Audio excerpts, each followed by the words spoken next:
Ayan guys, ang dami na nating nabilog ayun pwede na po, ayan pagkarami na, ayan may nagawa na rin tayo. Tapos ayan po may nagawa, suggest po kayo anong magandang kulay dyan sa alkansya. Tapos na po yan, lilihain na lang yan, tapos pipinturahan po. Ayan, anong magandang kulay dyan.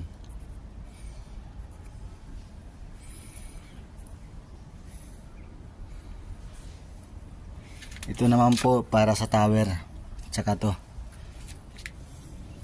Abangan nyo po yung gagawin nating tower.